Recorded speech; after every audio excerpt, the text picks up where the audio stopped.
I saw a Mount Zion movie recently, me precisely, where a Christian brother was unnecessarily close to a sister that was like a mentee to him, and it got me thinking. And then recently, there's been a whole lot of um, issues going on social media. There's been a case of infidelity. I wouldn't want to mention the name, but if you're up to date, you know something like that. And then there's this lady dragging another man of God on social media. So it got me thinking, and I decided to make a video which is going to be centered on creating boundaries in our relationship with the opposite sex.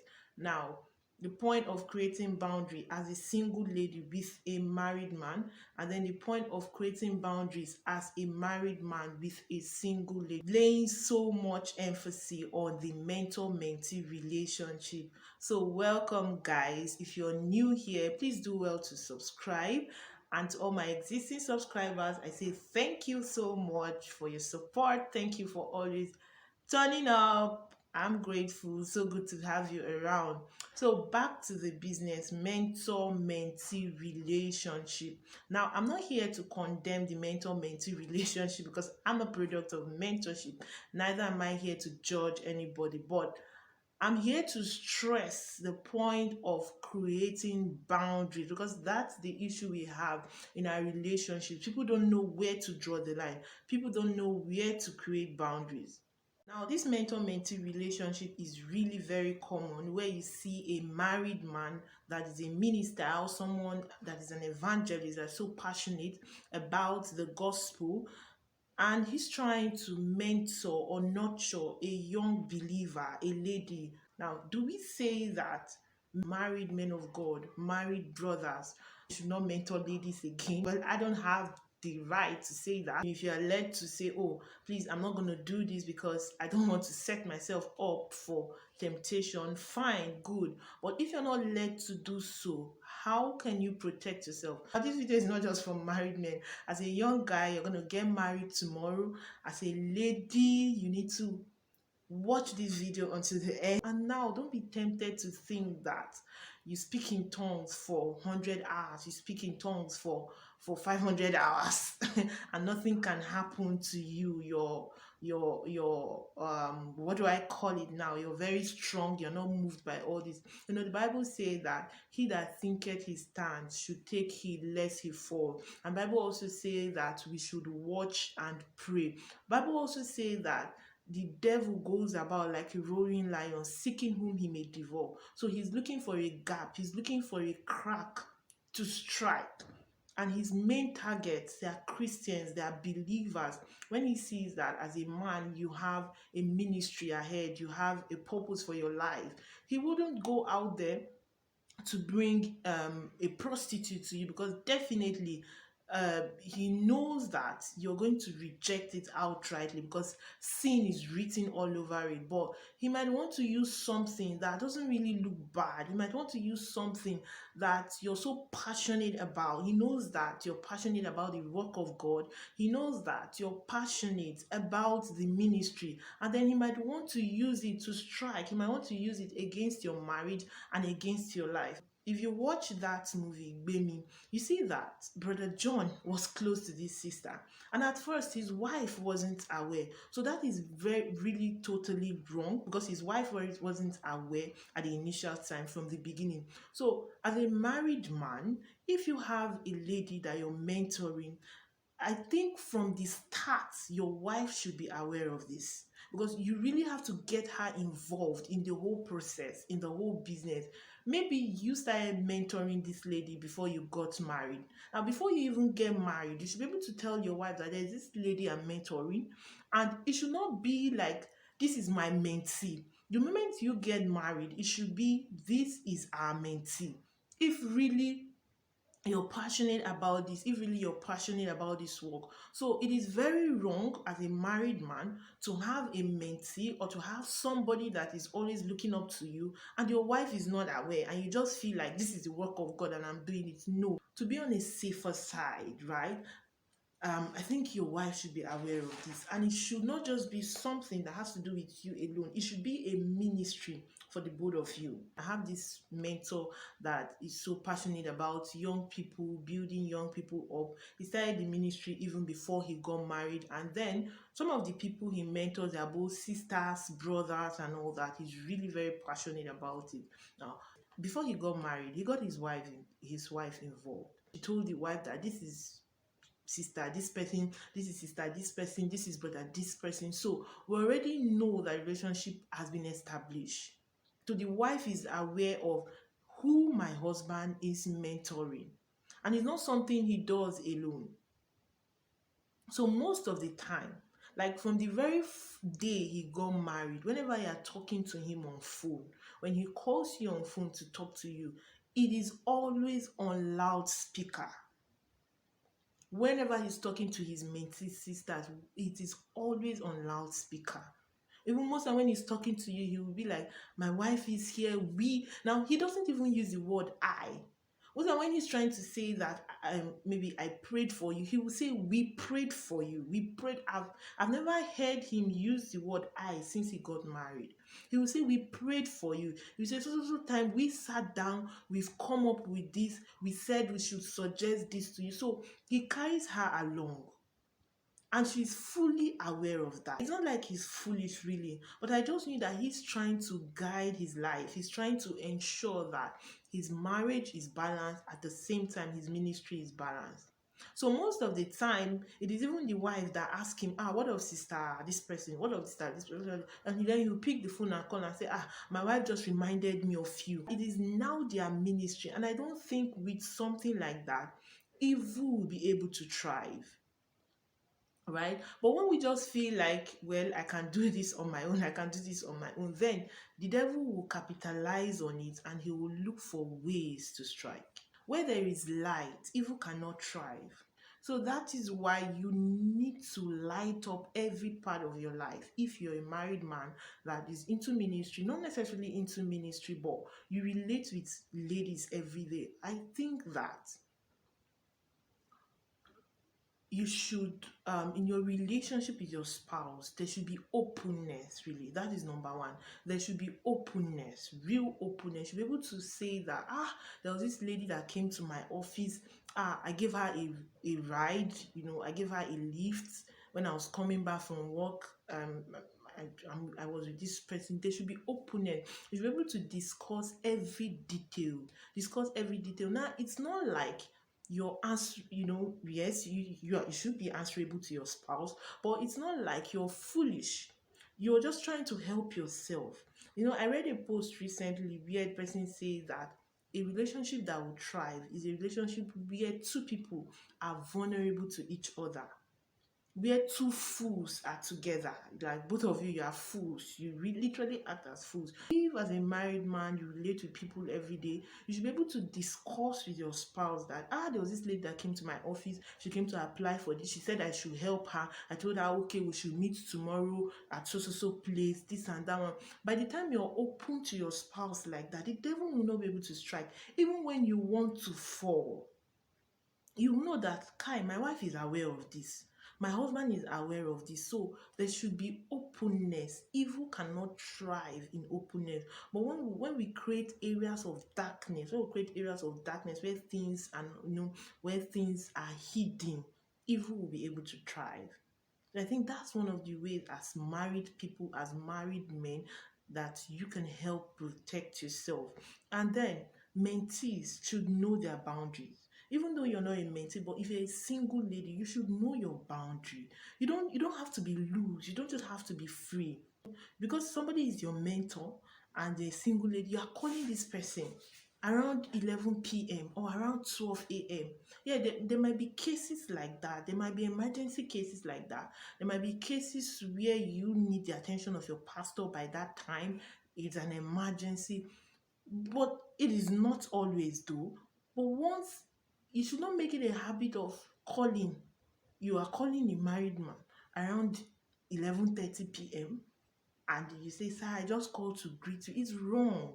It's really very wrong. Now, your heart might be free, but the Bible says that let not our, how did the Bible put it?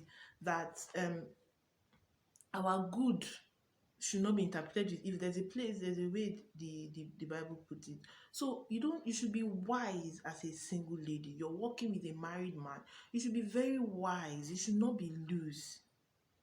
I walked into an office yesterday, and because I traveled for a while and I just returned. I walked into the office yesterday, and one of the people there is a married man, though he's very free, there's nothing going on, but he's very free man, very nice, very gentle, and all that.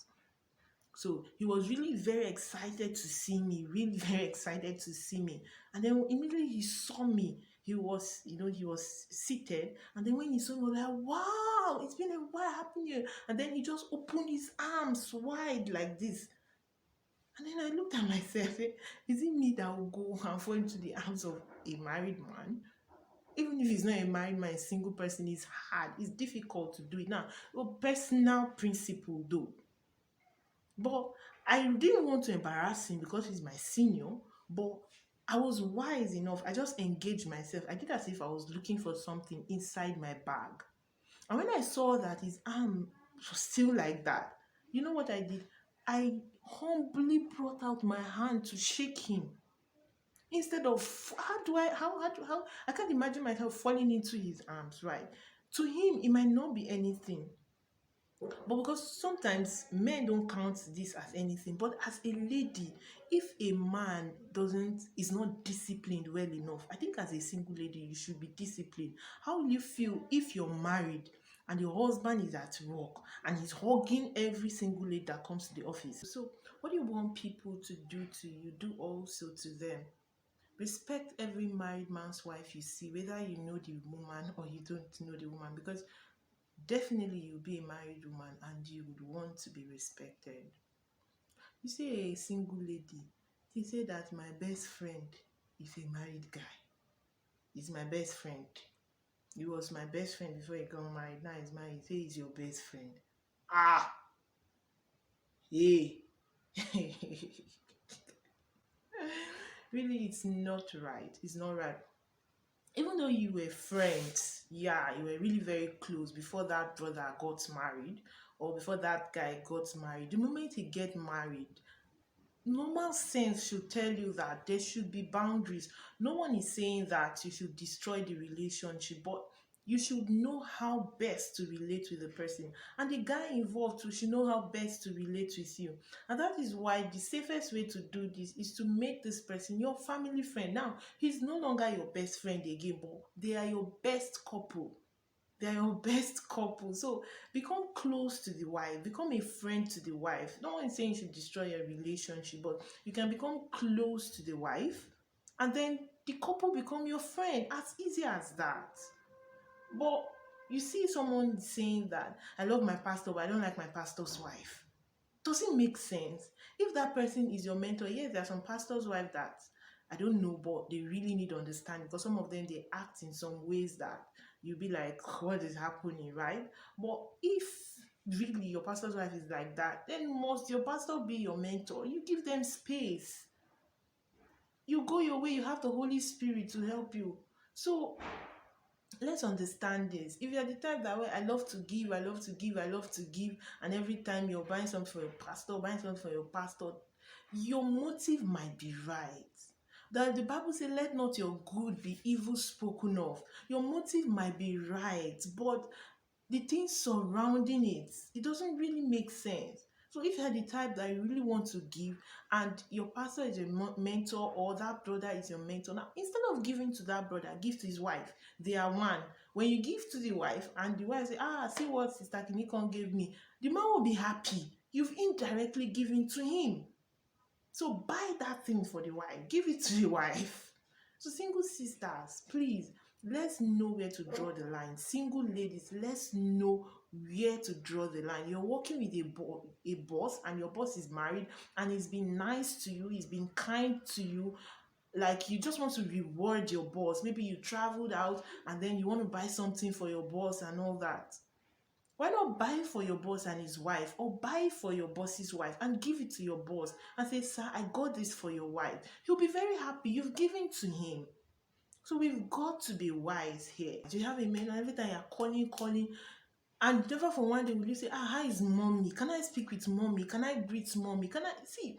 Do these things. No one is saying you should destroy your relationship, but you should be wise. You should not set someone up, and you should not create um things in the heart of somebody, in the heart of a woman, that we are women, right? So don't make a wife to start feeling uncomfortable with your actions, though your motive might be right. So establish it in such a way that even the woman there knows that, this is my husband's mentee, and she's very sure about that. So please, okay, look at that Baby movie now. That lady, she was bringing food to his office. You bring the first time, you bring the second. Does it make sense? And this person is a married man. You know that he will surely go home to eat. So, and then brothers, to be open, listen to your spouse. At that movie, the lady saw noticed something like that, and God will bless that lady. And she was telling the husband that, see, this is not right. This is I see evil. Something evil is about to happen. And he did not listen. And she told him, she said, you might be the head of this family, but I'm the gatekeeper. There's something I'm seeing. Uncle refused to listen because he felt that I'm a man of God. I understand this thing. I have the Holy Spirit. So listen to your spouse. I was discussing with my friend yesterday, and she was saying something. She said, see, if there's somebody that your spouse is not comfortable with, it might not be wrong to you, but let it go. Let it go. That's one of the things, one of the prices you have to pay in marriage. And that is why even before you get married, you should be able to discuss. You should be able to know that, okay, this kind of person I'm getting married to, somebody that is secure, right? But if at the end of the day you end up marrying somebody that is not secure, that's your cross to bear. And you still have to maintain your home. So if you are not comfortable with this one, talk. But that's why you need to ask questions when you even get married. That I'm a people's person, right? I hope you not have issues. And if you say I will have issues, then you know how to reconsider your decision. But you marry this person that is insecure like this, then you have the cup to bear. So listen to your spouse, be vulnerable to, and discuss everything. See, if you discuss your every move with your spouse, you will not set yourself up for evil. And you're like, oh, I'm going to so place, I'm at this place at so time, I'm at this place, I'm at that place. You will not set yourself up. Even when the evil has come, when you are tempted, and but you know that at every point in my life, at every point I'm answerable to this person, you will tell the person.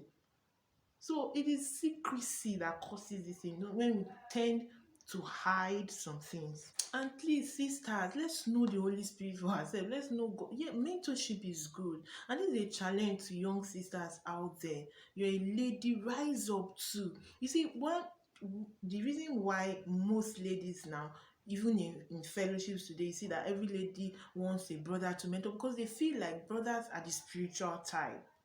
You have more, it is perceived that spirituality is more among the brothers. So every lady wants a brother that will help her, or most ladies, without that understanding, they want that Christian brother that will help them, that will help build their life. They know that this is the brother that he will dream and see my future for me. They know that this brother that this, he can interpret this for me, he can guide me accurately and all that. I can tell my secret to him, I can be open to him, he will not judge me. Brothers do not judge, brothers do not talk and all that, because that's what they perceive. And that is why most times the ones that are not matured, they fall into the hand of wrong brothers. And that's a challenge to sisters out there, to ladies. Let us rise up. Let's rise up and train ourselves. If we have matured sisters, spiritual sisters, sisters that are passionate about the work of God, sisters that are passionate about building people up for Christ, if we have more among the sisters, the young ladies coming will not be falling into the hand of young wrong brothers. And they will not be unnecessarily clinging themselves to married ministers of God. No one is saying that don't go and meet your pastor for counseling on anything, but we've got to be wise. We've got to be wise. So please, that's a challenge out there. Build yourself up. Build yourself up. Build your spiritual life. Go for knowledge as a lady, because this knowledge is not for you alone. There are people looking up to you, and get people to mentor, so that this whole wahala will reduce. All right. And then you're a brother, you're married, and a sister is bringing up an issue that has to do with sex, that has to do with all sort of things, and you're the one to counsel her. That's wrong as a minister. Yes. Why not hand her over to your wife? If you feel that your wife is not matured enough for it, I don't think that in the whole of where you are, your location, there is no mother there. There's no mother in the Lord there that can accurately guide that lady in that aspect. So there are some areas where you need to have boundaries. All those intimate discussion. Don't feel like a man of God, you're the one to discuss this. Please help yourself. And ladies too, let's help these people. Let's be wise.